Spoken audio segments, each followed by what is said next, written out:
Hello there, ladies and gentlemen, I'm the Spiffing Brit, and today we're playing Sid Meier's Civilization 6, and we're going to be doing one of the stupidest challenges I've ever seen. We're going to be winning a game of Civ 6 today without settling a city. Now remember, Sid Meier's Civilization 6 is a 4x game where you settle cities, you take over other cities, and you expand your borders. As far as I'm aware, up until recently, no one has ever managed to win a game of Civ 6 without actually settling a city. But now everything is changed because thanks to recent updates, it's actually come to our attention that certain victory conditions are much easier than previously thought. And so today I'm going to be demonstrating an incredible strategy which was shared to me via the Reddit user Cardu, who, guess what, is also an avid member of the community. We're going to be showing off his incredible strategy with, of course, some alterations that I've made to make it even more optimal, and we're going to be winning a game of Civ 6 without even settling a city, going to war, or really doing anything, effectively turning the game into an idle clicker simulator. But it's absolutely hilarious the things we're going to do. So sit back, relax, grab yourself a cup of tea, because this is one of the most highest IQ strategies I've ever run into, meaning you're going to need to put on all of your big brain thinking caps for this one. So we're going to basically start a brand new single player game of Civilization 6. In terms of actual setup, the only changes that I'm going to make are to select my leader as Coupe,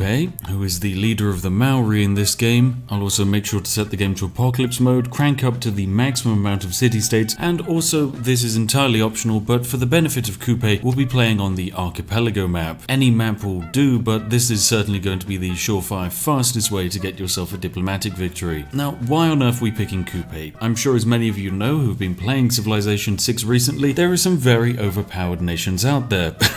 Gran Colombia. I mean, good God, that nation is absolutely buggered, but Coupe and the Maori aren't exactly at the top of my tier list in terms of actual great nations to play if you want an easy victory. But it turns out in this strategy, Coupe is effectively God, because Coupe, unlike all civilization, starts the game not on land in a nice position to settle a city, but instead in the middle of the ocean. And that of course means that they start the game with their settler and the warrior actually not settled, but of course the game realizes that not being able to settle your city on turn 1 is a big issue, and consequently, prior to Coupe settling their first city, they'll receive 2 science and 2 culture for free. Now of course what that means for us, ladies and gentlemen, is if we were to play Coupe, we wouldn't need to settle a city in order to gain science and culture. I mean, we'd just be earning 2 science and 2 culture, which is literally nothing, but it's enough. It's enough to destroy and break the game. And so we're going to be taking Coupe not into a 1 city challenge, which people have done, into a no city challenge. Now, in terms of who we're facing against, it honestly doesn't matter. But anyway, with all of that sorted, ladies and gentlemen,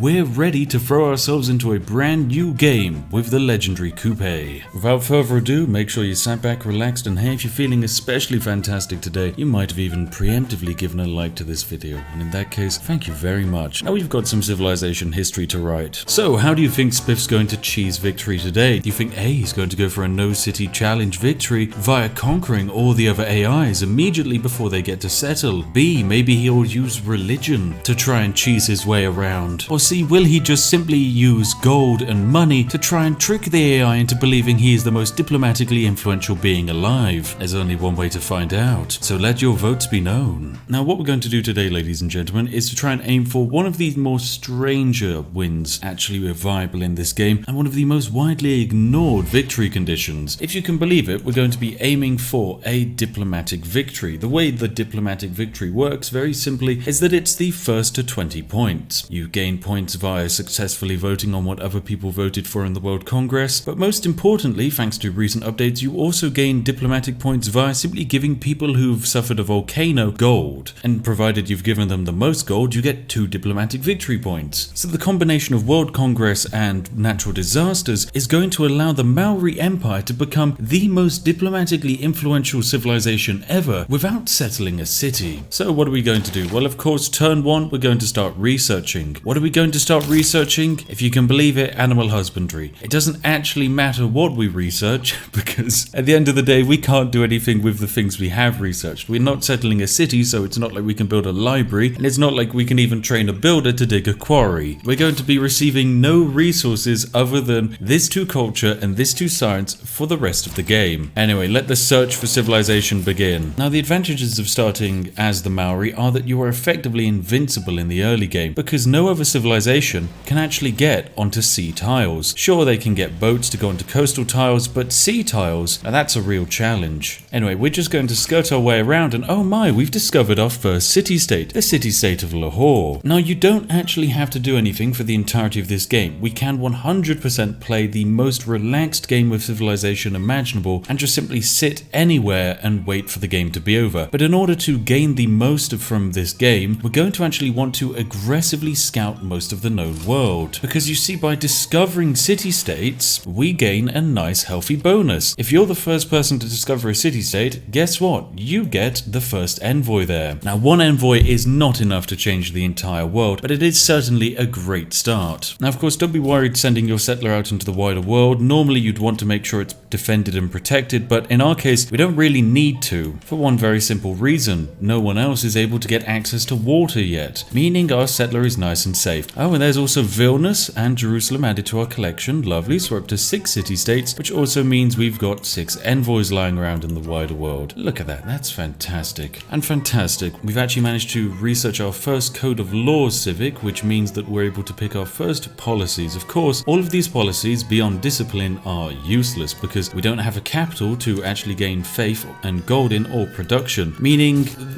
basically the entirety of every single tech and civic that we discover is useless. Although there is one very important thing to rush, and that is political philosophy. We need to get ourselves over to getting our first government up as fast as possible because trust me, it's going to be nice and useful. Oh, fantastic. We've also discovered Canberra from Australia. That's great. That's a fine addition to our collection. And there's Lisbon also discovered. That's great as well. The more players we run into, the better, and the more city-states we run into, the better as well. It's just going to be a whole lot of scouting for the early game. And fantastic. We've also discovered yet another player. It's the Scythian Empire. Lovely. So we've got Australia and Scythia in this game, which is a good start for us. Now, what's interesting is John Curtin here wants to send a trade delegation to our territories, which would basically mean we'd reveal the location of our capital to him. The only issue is that technically we don't have a capital to share with Australia because we don't actually own a city. Instead, I'm guessing John just kind of sends his delegation out to drown in the ocean with the hopes of eventually finding our settler. Now, we're not just on the lookout for city-states in the early game, we're also trying to find other civilizations because the more civilizations we find and the more we're in contact with, the more we can kind of aggressively help out nice and early on. There we go, we've also managed to pick up a cad.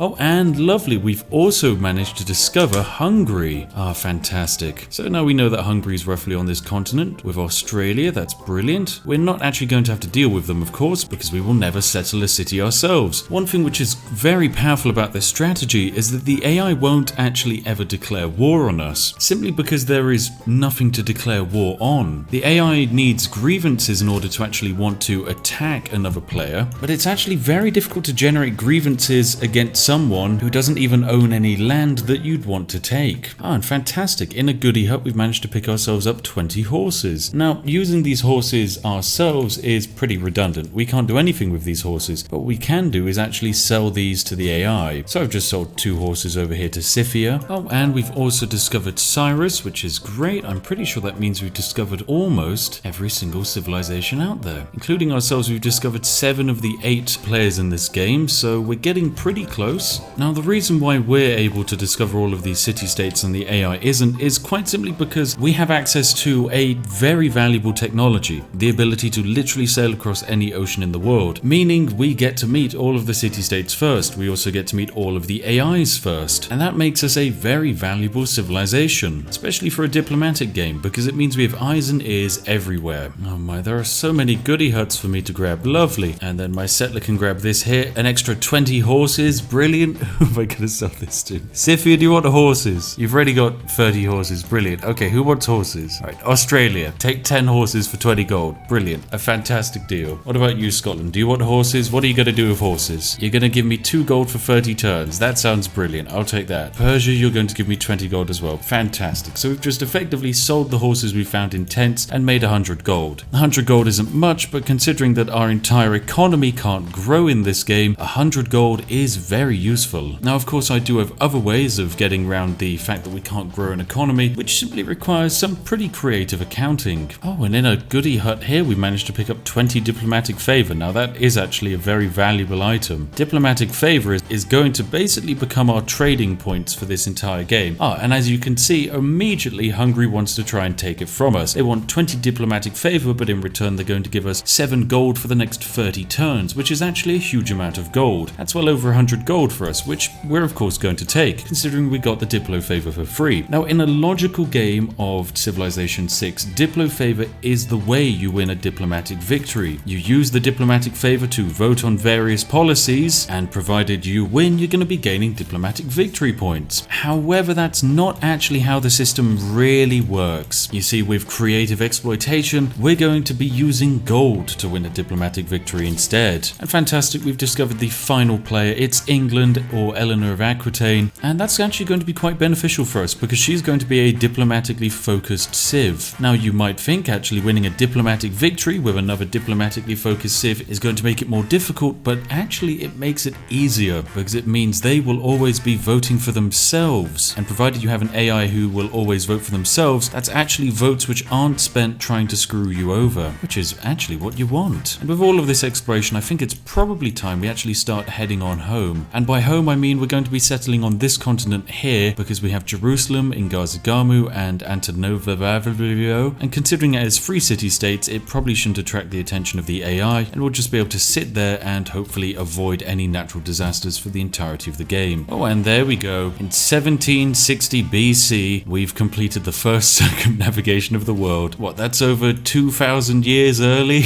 Oh goodness, what have we done? Oh, and here we go. We've just entered the classical era and we're about to enter into our first and only golden age. Look at that. Ah, golden age.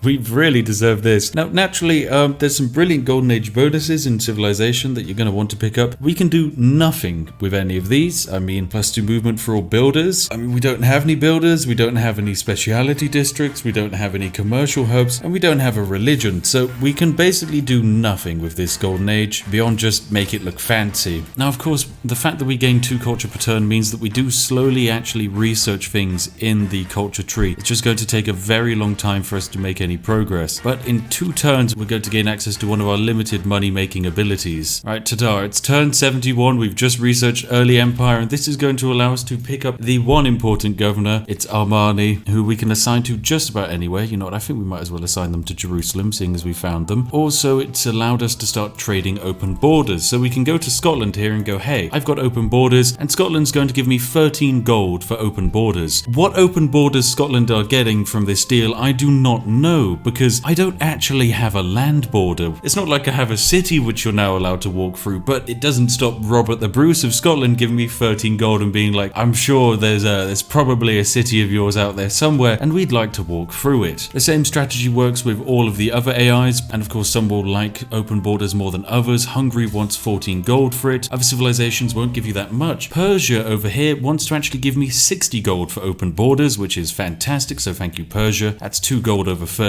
turns. Australia, would you like to pay for open borders? Yes, 14 gold for my open borders. Who wouldn't like access to this land? Well, apparently Scythia, because they only want to pay 1 gold. 1 gold, Scythia. Good God, don't you know how valuable my open borders are? And of course, Eleanor of Aquitaine, 1 gold as well. Fantastic. So at the end of that, we're now making 9 gold per turn, as well as also we now have 456 gold in the bank. Anyway, we've now made our way over to the only place we're going to be for the entirety of the game, the doorstep of Jerusalem. And fantastic, we've picked up Jerusalem, and they're going to allow us to be their suzerain, but most importantly, us having access to being suzerain of a city-state means we gain 1 extra diplomatic favor per turn. This diplomatic favor can be spent on things, but more importantly, diplomatic favor gets turned into gold, and turning diplomatic favor into gold is very important. Anyway, all I need to do is now sit back, relax, and wait for the AI to simply progress with the game, because we can't do anything. Oh, what's this? Scythia wants to give me open borders and 33 gold for my free diplomatic power. I don't mind if I do. Thank you very much, Scythia. That looks brilliant. Oh, and the other important thing I'm going to do with technology is to make sure that I immediately start beelining iron, and eventually we'll also want to try and aim for niter, although in actuality the game will probably be over before we ever reach there, because we're going to be winning the game within the next 150 or so turns. And considering it would take us 60 turns to research iron working, yeah, we can't get any late game techs. But in 3 turns time, we're able to execute Operation Actual Economy, which is going to be a very very strange strategy,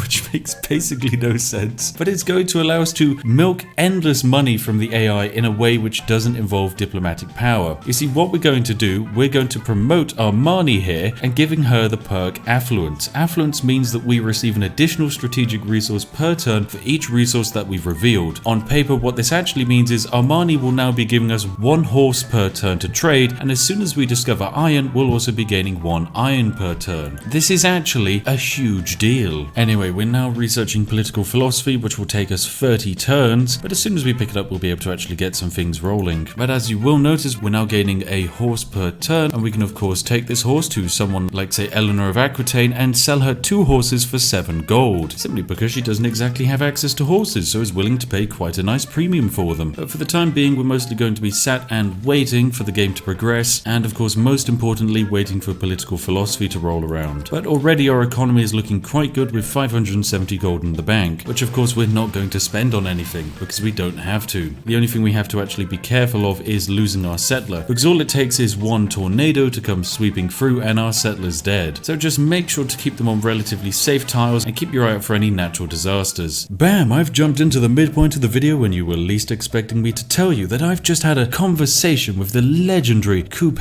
of the Maori Empire, and he's told me that for the first 7,000 people who like this video, they're going to be granted citizenship into the Maori Empire. Citizenship entails access to all of the Empire's vast swathes of land from nowhere to nowhere. You'll even be directed to the same spot in the ocean where all other foreign dignitaries have been directed in the past. It's a once-in-a-lifetime opportunity to join the greatest empire which only exists on a technicality. So sign up for citizenship today. It's worth it. And our research into bronze working is complete, meaning we've discovered iron, and that's another resource for us to sell onto the wider market. I mean, from this point on, research is basically done. We can't research anything which will give us any benefit, so that's it. Our +2 science has reached its final conclusion. But Matthias of Hungary is going to actually give us 6 gold for 30 turns, which is lovely. So thank you very much, Matthias. Most importantly, we're actually one of the first civilizations to discover iron, meaning we can sell it at incredible premiums. So I've once again cleared out all of my own resources in a fantastic trade to the AI, which is seeing a nice steady amount of income slowly racking up for us. Oh no, the classical era is ending in 10 turns. I'm definitely going to Dark Age this. Oh, that's guaranteed. I mean, that's fine. We're going to be getting Dark Ages for the rest of the game, but it doesn't actually really make a difference for us at all. Anyway, we actually managed to discover political philosophy. In fact, we were the first leading civ to discover political philosophy, meaning we get to choose our government. Now, of course, all of these provide bonuses which don't matter at all to us. We can't gain any yields and we can't have any districts and amenities, so we're going to have to go for oligarch, simply because it gives us an extra +4 combat strength, meaning hopefully our warriors will be a little bit stronger. Now here's the interesting thing, deciding policies. Surely there's some great opportunities here. We're going to put in, say, diplomatic league and charismatic leader, and oh yes, we're going to be gaining envoys. Well, actually you're not. You see, in order to gain an envoy, you need to actually have a city down on the map. Even though I have a card in, which means we should be gaining 2 influence points per turn to getting our next envoy, we're actually never going to get that next envoy. And from this point on, our culture is effectively all dried up. If you're going for a very, very long game, you'd probably want to maybe pick up something like Merchant Confederation to gain gold for each envoy you have in a city-state, but we are over 400 turns away from that, meaning it is impossible for us to obtain that. So instead, we have to just gain our victories when and where we can. And so for that, we have to try and pick up free envoys from mysticism, and then spend those envoys on city-states which we can't even gain bonuses from. Oh, and of course, once again, I've realized we're now in our fantastical opportunity to trade away open borders yet again. So Scotland will give me 11 gold for open borders, Cree will of course give me some gold for open borders, and the cycle continues. And perfect, there we go, the trade has been sent and we've gained some additional gold into our account. Now hopefully, as soon as the classical era ends, we're going to see the formation of the First World Congress, which is where we're going to be starting to gain our first few diplomatic victory points. Because with the formation of the World Congress, there we go, we start making changes and we can start gaining points, which is perfect. There we go. Anyway, we've been at a Dark Age. What are we going to pick up? Well, we can't actually do any of these, so I'll pick up Monumentality. I mean, this is just fantastic. Slide in some of these policy cards, like, I don't know, +5 combat strength for all melee attack units, but we can't heal. I mean, that will make my single warrior units a little bit stronger temporarily. +75% sides in cities with a holy site. Yeah, there's definitely no way we're going to be able to grab that. Oh, this is great. isolationism, +2 food and +2 production for domestic trade routes, but we can't trade settlers anymore. Well, that's going to be a very important policy to grab because it's not like we had any settlers to trade in the first place. No cities means no cities. Anyway, it's World Congress time. This is important. So every World Congress, you can effectively spend your diplomatic points, which of course we have 29, on voting. Now in the World Congress, we're going to vote for the melee unit to win. We're also going to vote for the classical republic government ideology, simply for the fact that I can look at the AIs and see that most of them are classical republics, meaning they will all vote for that. And I can also see that whilst I would normally vote for Eleanor of Aquitaine in this situation, I will instead vote for Tamir's, who is another AI who is open for diplomatic victory types and has more diplomatic favor than the English Empire, meaning they will probably win this vote. And well, bam, there we go. We managed to vote successfully on all of these things, meaning when we return to the game and we actually go over here to looking at our world rankings, we have 3 diplomatic points because we voted successfully 3 times on the winning horse, which puts us right behind Tamiris with 4 diplomatic points, which is fantastic. This is the perfect spot we want to be in. Now, of course, in another 30 turns, we get to do all of that again. Oh, I love the World Congress. But anyway, now that the World Congress has formed, an even more important opportunity is opened up. Every time a natural disaster fires inside an AI civilization, like say, I don't know, Mount Kilimanjaro here explodes and sets fire to Pex, well, every time that happens, there's going to be a great big world event where I get to say, ah, yes, we the noble Maori will donate all of our resources over to Hungary, and provided we donate the most, we get 2 diplomatic victory points and a metric ton of diplomatic favor. Because at the end of the day, this game, it just works. Now I'm going to sell a little bit more of my diplomatic favor to England and Aquitaine here because I know that they're going to be willing to do it. And fantastic, now that I've researched mysticism, I am actually able to place down an envoy somewhere,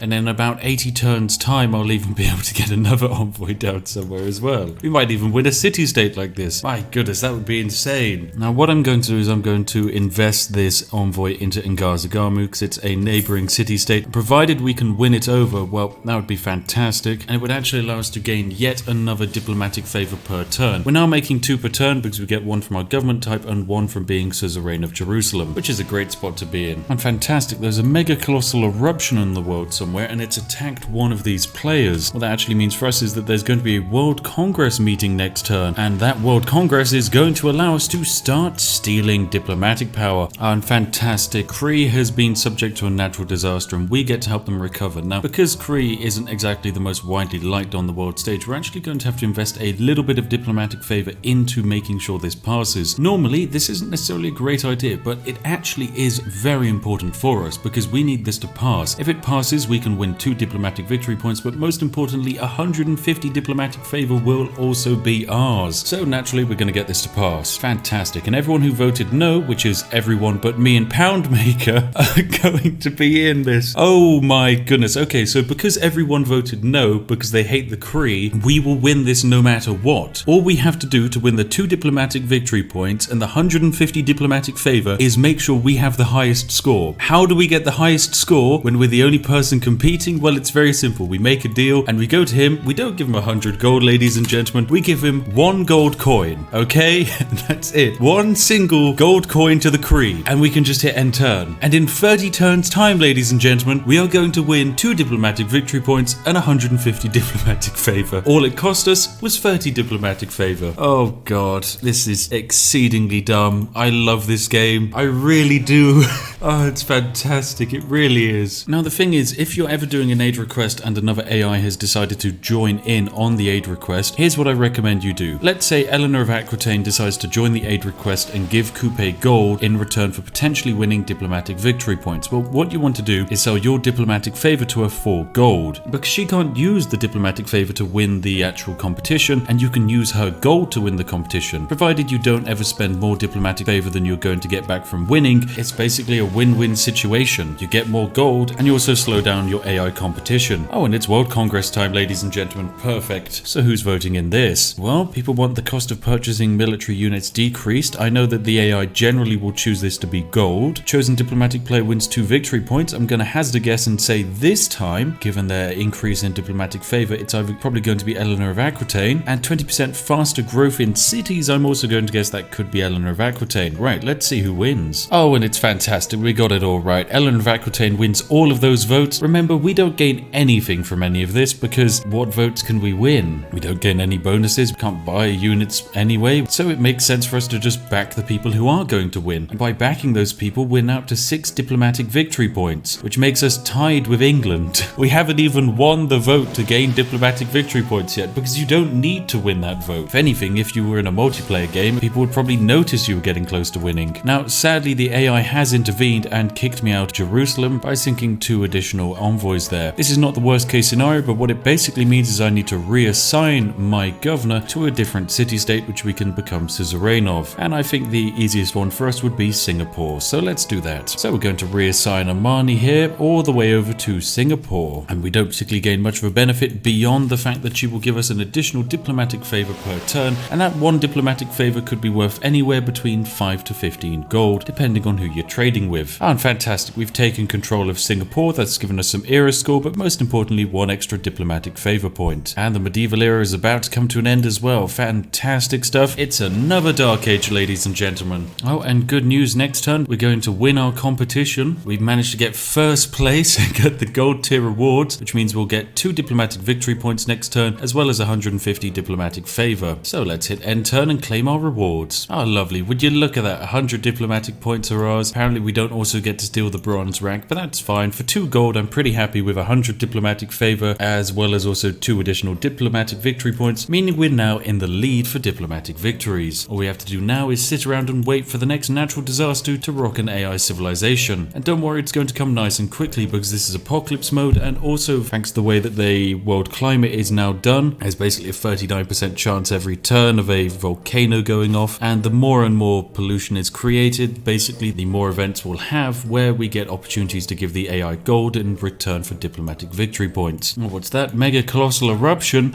right in the middle of the Persian Empire. Come on, Persia, let's get you some relief money. I've got so much relief money to give you, Persia. Please just let me give you some relief money. Oh no, a catastrophic eruption in Hungary as well. Oh, come on, we need to really support the world. They need our funding. Yes, World Congress is about to meet. I wonder who we're going to be giving support funding to. Right, it's aid for Matthias of Hungary. Yes, I'm going to once again sink 30 diplomatic favor into this because I really want this to pass, and we can start aiding Matthias. Oh wow, now actually everyone's decided to be on board with this today, meaning we're going to be in a little bit of a competition as people try and fight over who can give Matthias the most money over a short period of time. However, the game was rigged from the start because I'm always going to win. At the end of the day, I've 1,500 gold to offer, and that's more than any other AI is going to hand over to Matthias. So I've just given him 500 gold. That's double what everyone else is given. So all I'll now need to do is keep an eye on that for the next 30 turns, and I'll probably win the game. Anyway, I'm also going to get some additional gold off of Matthias here in return for some strategic resources, and then I'm going to give the same gold he gave to me straight back to him because I can. There we go, have another 300 gold, Matthias, and we've just got so much gold lying around with nothing to spend on, so we might as well give it to you. Then of course remember that this is an interesting time where it makes more sense to sell my diplomatic favor than have it. So I could for example give 4 diplomatic favor to Eleanor of Aquitaine here, who is going to give me 32 gold for it. Thank you very much, Eleanor of Aquitaine. That's just 4 diplomatic favor. I get that in 2 turns. Here we go, another 3 diplomatic points are ready to be earned. Earn double points towards this great person. Oh well, it's probably going to be a great scientist knowing the AI. 100% production towards building in the city center. That's always an AI choice. And finally, who's going to vote for trying to gain diplomatic points? Well, I reckon it'll probably be the Cree. There's so many diplomatic points lying around. So there we go, Pound Maker, you have my vote. Now the thing is, logically we have enough diplomatic favor to vote for ourselves here, but it actually doesn't really make sense for us to do so. We'd only gain 1 extra diplomatic point. And what's the benefit of that when we just picked up 3 more diplomatic points and now we're in the lead with 10 diplomatic points? We're halfway there to a diplomatic victory. Isn't that just downright fantastic? We haven't settled a city and we're halfway to victory. Not even halfway through the game, it's turn 183 out of 500. Oh goodness, what a messy world we live in. Now of course in a world where we're surrounded by mega cities like say Edinburgh and Dumbarton and Stirling with like, look at that, 12 pop, 7 pop, 4 pop. These are cities with actual people living there. No, in our empire we like to keep things simple. No humans alive. Beyond the 4 individuals you see standing around here. Oh wait, no, this is 3 individuals and a donkey. I don't know how these 3 burly looking dudes and a donkey are able to keep the population alive for the 2,000 years necessary to get us to this point. And honestly, honestly, I don't want to ask that question. Oh, and of course, his special session has just started. Guess what? John Curtin of Australia is now in need of assistance, so we're going to spend some diplomatic favor and make sure John gets the support he so desperately needs. And of course, everyone's on board with helping out John, which is lovely. So let's go send John the classical Maori care package. Hello there, John. Oh, you haven't got that much money at all. Allow me to give you some iron and horses, and you'll give me some gold for that. Fantastic. Then you know that gold you gave me? Well, I'm going to give it back to you. I'm going to give you 500 gold, John, and that's going to be enough to win this vote. There we have it. Fantastic. We're in the lead. We're also in the lead for Mateus as well, so we have 4 victory points as well as around about 200 diplomatic favor, which is going to be heading our way just from completing these aid requests. Remember, no city on the board yet. Our science production is still at 2, and so is our culture production. Oh god. Oh my, what's this? Sifia is trying to outdo us on giving Mateus money. We can't possibly have that. But well, you see, Mateus has a whole bunch of gold and makes a whole bunch of gold. So what you want to do is you want to try and sell him diplomatic favor in return for gold. And then we can take the gold we've just made and sell it straight on back to Hungary. Right, now we're going to luckily win the competition and get the gold spots. That's a glorious success for our empire. Another 2 diplomatic victory points as well as more diplomatic power for us to reinvest into other things. So there we go. That puts us one step closer towards the diplomatic victory we need. And oh, we've got a special session of the World Congress. Both Robert and Cyrus need diplomatic aid. Oh, this is perfect. So yes, we're going to vote up both of these and they should hopefully both pass. And perfect, they both passed. Lovely. So that's 2 more AIs for me to give money to, and provided we give them enough money, we're going to get 6 diplomatic victory points from this collection, and that means we'd win the game basically,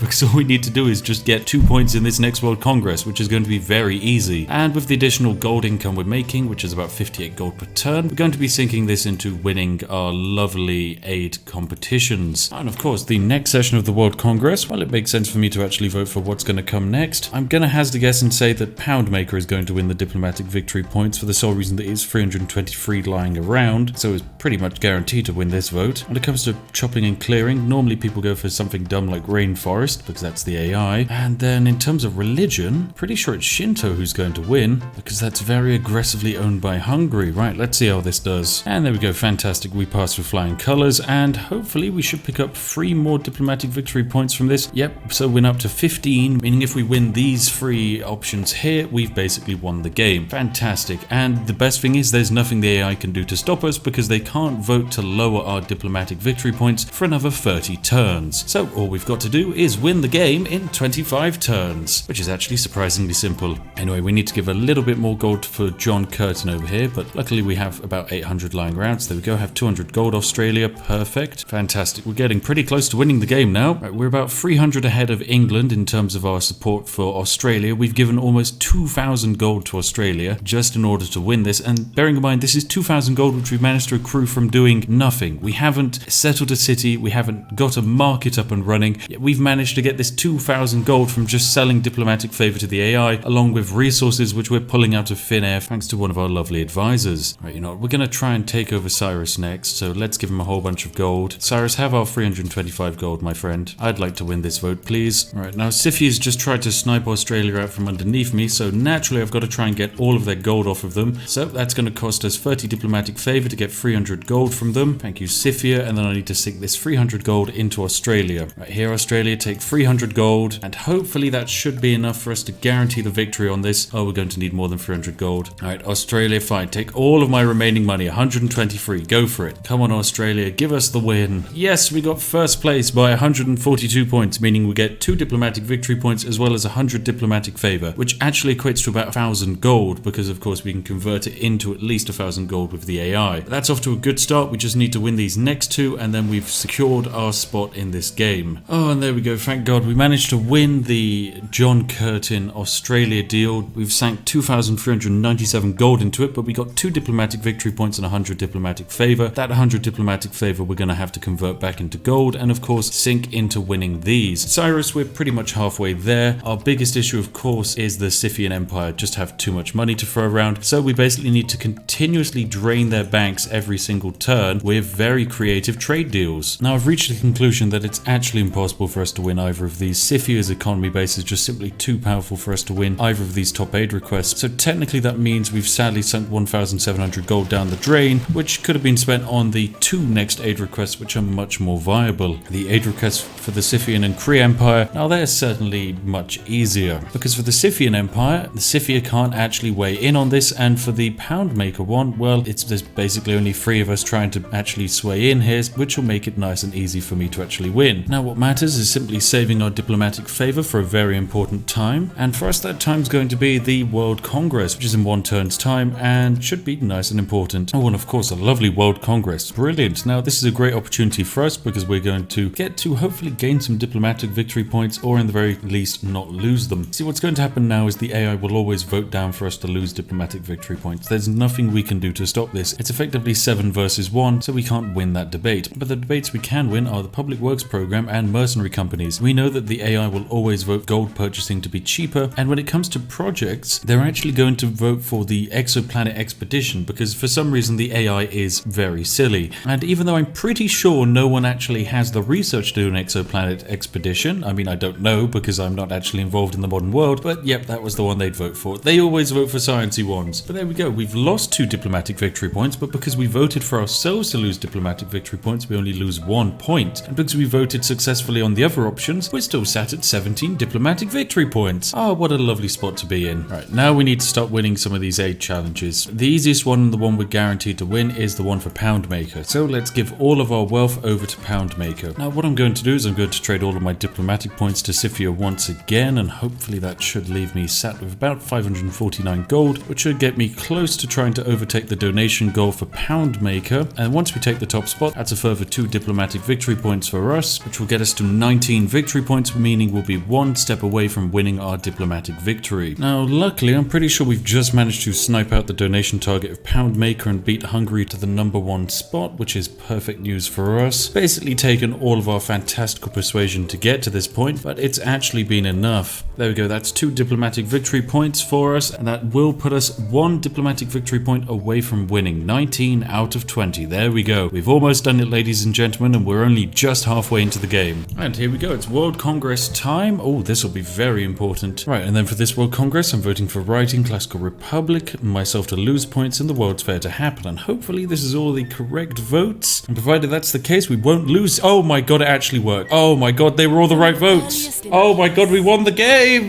That was it. I didn't realize. Oh, I suppose we had 19 points. We had 19 points, ladies and gentlemen. So we won. Oh god. So here's what happened, ladies and gentlemen. What happened was we voted correctly for enough of the policies in the World's Fair that we gain a diplomatic victory point for each. We also lost 2 diplomatic victory points because everyone voted for us to lose a diplomatic victory point. But of course we gain a diplomatic victory point for voting for ourselves, as that's the right answer, which pushed us over the 19 diplomatic victory point threshold to give us a victory, a diplomatic Maori victory. Let's look at these graphs. Okay, most importantly, it is of course cities founded, where you can see quite clearly all the other AI players are up there, and then 0, well, that's where we are. We don't actually count. We never founded a city. We can see total player gold, and we can see for actually quite a time we had the most gold in the entire world. We can see wonders constructed, we built none. Units lost, we did nothing. Units killed, we killed nothing either. That was technically a pacifist run. We only had 1 governor throughout the entirety of the game. Era score, oh yeah, we were brilliant for era score in the first era, and then we just didn't gain any. Player science, yet we peaked on turn 1. Same for our culture, my god. But there you have it, ladies and gentlemen. We just won a game of Civilization 6 in less than 300 turns. That's right, but it was turn 272. We finished the game on a diplomatic victory. Oh my god, we did it. We managed to somehow convince the world that we, a civilization who never settled a city, who never grew a population, should lead the world in the diplomatic stage. I have no idea what we've done to do this. It makes no sense. All we've done is sit in a corner of the entire world, and then everyone has unanimously agreed, every person on the planet, that the Maori and the Kupe, with a 76 overall score and 20 military strength, should lead the entire world into the future. Oh, it's fantastic. It's like you and your mate Dave from down the pub just suddenly deciding to become a political faction, and then the entire world going, well, he doesn't actually control any land, but you know what, I like his ideals. My god. Anyway, if you're new here and you've enjoyed today's video, then feel free to consider subscribing. After all, I do have new Civilization videos on the regular, and also a brand new Civilization update was recently released, adding a brand new Civilization to play as well as a Secret Societies game mode, which I'm gonna hazard a guess is probably completely broken. So if you want to see me break the brand new DLC update, then make sure to hop down into the comment section and tell me. And you know what, the choice is going to be yours, ladies and gentlemen. Do you want A, to see another Civilization 6 video after this, or B, do you want to see another Skyrim video? I've finally managed to refine my ultimate mage build, and it's going to make for one very tasty exploit compilation. So the choice is yours. Hop down to the comment section and vote. And as always, a massive thank you to each and every one of my majestic patrons who make these videos all the more possible. Seriously, without your continued support, we wouldn't be able to pull off these very strange videos, so thank you very much. And if you sat there wondering what video you'd like to watch next, maybe this was your first Spiffing Brit video, well guess what? I've got the ultimate video for you. It's on screen now, and if you enjoyed this one, you're gonna absolutely love the next one. So sit back, relax, grab yourself another cup of tea, and settle yourself in for many more hours of Spiff's smooth, succulent voice, gently lulling you into a false sense of security and comfort. Ah, it's perfect.